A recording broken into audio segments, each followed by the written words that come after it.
ଏ ମା ଆଲୋ ସେ ସବୁ ଛାଡେ ଆଲୋ ମା ତୋର ଗୋଟେ ଅସଲ ନାଁଟା ମତେ କହିଲେ ତୋତେ ଗୋଟେ ଜରୁରୀ ଖବର ଦେବାର ଅଛି ଲୋ ମା। ଜରୁରୀ ଖବର? ହଁ ଏ ଧନ ବୋଲ ଭଲ ନା ମନ୍ଦରେ? ଭଲ ମନ୍ଦ ତୁ ସବୁ ଶୁଣିଲେ ଜାଣିପାରିବୁ ନା। ହଉ ତେବେ କହୁଛି ଶୁଣେ। କହ କହ। ଏ ବାପା ବୋଲ ମୋ ନା ମଣିଷ ବରୁଣୀ ରେ। କଣ ତୋ ନା? ମଣିଷ ବରୁଣୀ। ମଣିଷ ବରୁଣୀ। ଆଚ୍ଛା ମା ତୋ ଗାଁ? ଚକାପାଦ ଗ୍ରାମରେ। ଚକାପାଦ ଗ୍ରାମରେ। ଆଚ୍ଛା ମା ତୋର ଘରେ ସବୁ କିଏ କିଏ ଅଛନ୍ତି ଲୋ? ଘରେ ହଁ କଣ ପଚାରିଦେଲୁ ରେ? କଣ ହେଲା କାହିଁ କାନ୍ଦିଲେ ମାଉସୀ ମାଉସୀ ଏ ମା ଉଠିବୁ କାନ୍ଦୁଛୁ କାହିଁକି? ଏ ବାପା ବୋଲ ମୋ ବୁଢାଟା ମରି ଯାଇଛି ରେ। ଓ ବୁଢାଟା ମରିଯାଇଛି ଭଲ ହେଲା ତାକୁ ମର ତୁ ମରୁନୁ, ତୋ ପୁଅ ମରୁନି, ତୋ ଝିଅ ମରୁନି। ରହି ଜଳା ଗାତ ବସା କହିଲେ ବୁଢାଟା ମରିଗଲା ଭଲ ଲାଗିଲା। ଏ ମାଉସୀ ଆଲମା ଇଏ ତ ମର ସଂସାର ହେଲା ତୋ ବୁଢା ମଲା କାଲି ମୁଁ ମରିବି କାଲି ତୁ ମରିବୁ କାଲି ସେ ସମସ୍ତେ ମରିବେ କିଏ ମରିବେ? ତୁ ଆଗ ମର। ମୁଁ ଆଗ ମରିବି ତୁ ରହିକି କଣ କରିବୁ? ମଞ୍ଜି ପକେଇଲେ ବାଡି ପଡାଟା ମଞ୍ଜି ପିଟିବୁ ଯାହା ତୁ ଗୋଟେ ଗଛଟେ ହେଇଛୁ ମାତ୍ର। ଆଚ୍ଛା ଏ ମା ଆଲମା ଶୁଣୁ ଶୁଣୁ ଯାହାର ଯେତେବେଳେ ମରଣ ଅଛି ସେ ଯିବ। ଆଚ୍ଛା ବୁଢାଟା ମରିଗଲା ତୋର ପୁଅ ଝିଅ କେତେଟା? ଏ ବାପା କହିଲ ମୋ ଝିଅ ନାହିଁ ରେ। ଝିଅ ଗୋଟେ ହେଲେ ନା ଗୋଟେ ହେଲେ ଜନ୍ମ କରୁନୁ ନା ହେଲେ ପୁଅ କେତେଟା? ତେରଟା। କେତେଟା ପୁଅ? ହଁ। ଏ ଭଗବାନ ତୋର ଏତେ ପିଲା ଏ ବାଡି ପଡା ତୁ ଏମିତି କାହିଁ ଛାଡି ଯାଉଛୁ? ଆଉ ଝିଅ ହେବେନି ଝିଅ ତ କାଢିବାକୁ ସିଏ କାଢୁଛି ଆଉ ତୁ ଏତେ ଛାଡିଲା ହେଇଛି କାହିଁକି? ସତରେ କି କହିଲ ମା ତୁ କେବେଟା ପିଲା ପାଇଛୁ ଏତେବେଳେ କି? ଏ ବାପା ସେ ବାଡି ପଡା ବୁଢାଟା ମରିଗଲା ରେ। ହଁ ଆହୁରି 10-20ଟା ହେଇଥାନ୍ତା। କହିଲ ମା ତେରଟା ପିଲା ପାଇଛୁ ଆଉ 10-20ଟା କେଥାନ୍ତୁ? ହଉ ହଉ ହେଲା ମା ତୁ 18 ନଳାକୁ ଆହୁରି ପାର କି 36 ନଳା ହେଇକି ରହିଛୁ। ହଉ ରହିଥା ଆମର କହିବାର ନାହିଁ। ଆଚ୍ଛା ମା ଯଦି ତୋର 13ଟା ପିଲା 13ଟା ପିଲା ତ ପାଖରେ ଅଛନ୍ତି ନାଇଁ ରେ ଧନ। ଆଉ କଣ ହେଲା ଲୋ? ସେ ଜମ ବାଡି ପଡାଟା କିଏ ସେ ଜମ ବାଡି ପଡା। ଜମ ବାଡି ପଡା ନୁହେଁ ଜମ ଦେବତା। ଓ ପାଇଁ ଦେବତା ସେ ବାଡି ପଡା ଜମର କଥା କିଆଟା।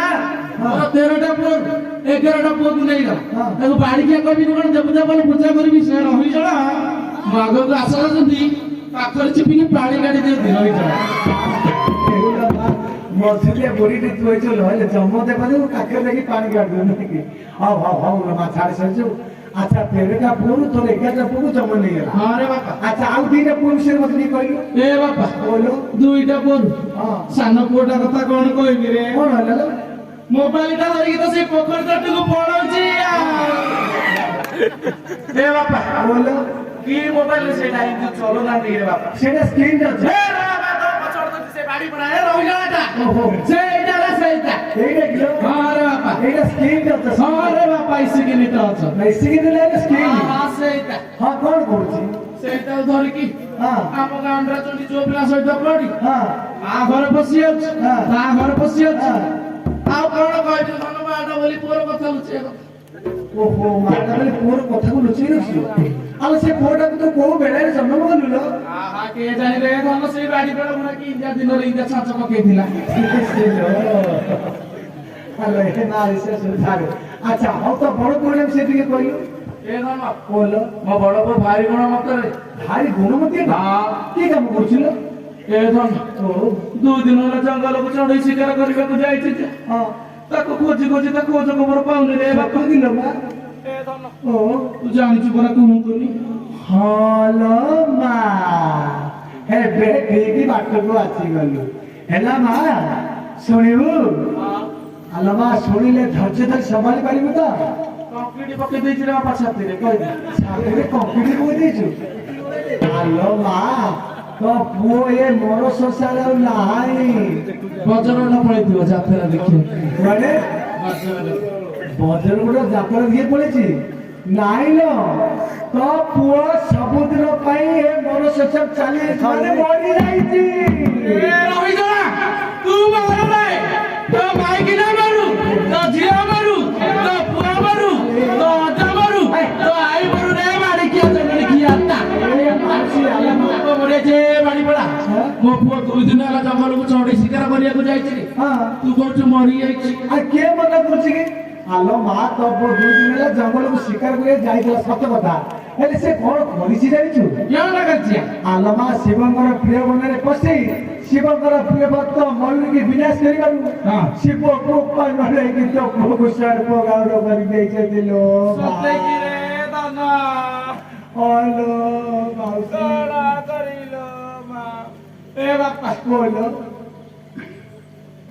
କୋଉଠି ମୋ ପୁଅ ଅଛି ତାକୁ ଦେଖେଇ ଦେ ରେ ଧନ ଟିକେ। ପୁଅକୁ ଦେଖିବୁ ଆରେ ବାପା ଏଇ ଦେଇକି ପଡିছিল ବାଇକ ସେ ତାକି ଦେଖି ଦେଖାଯାଉଛି ରେ ବାପା। ସେପଟେ ଦେଖାଯାଉଛି ଆରେ ଧନ ଆଉ ତା ପୁଅ ମଧୁ ଦେଖି ଏ ବାପା ବଡି ପିଲଟା ରେ ବଡି ବିଲ୍ଡରଟା ହଁ। ଏଇଠି ଏଇଠି ଏପାକେ ଦେଖି ଏଇଠି ଏଇଠି ବସି কি কলু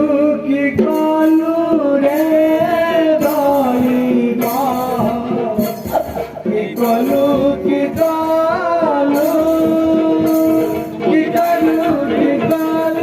রে দইবা কি কলু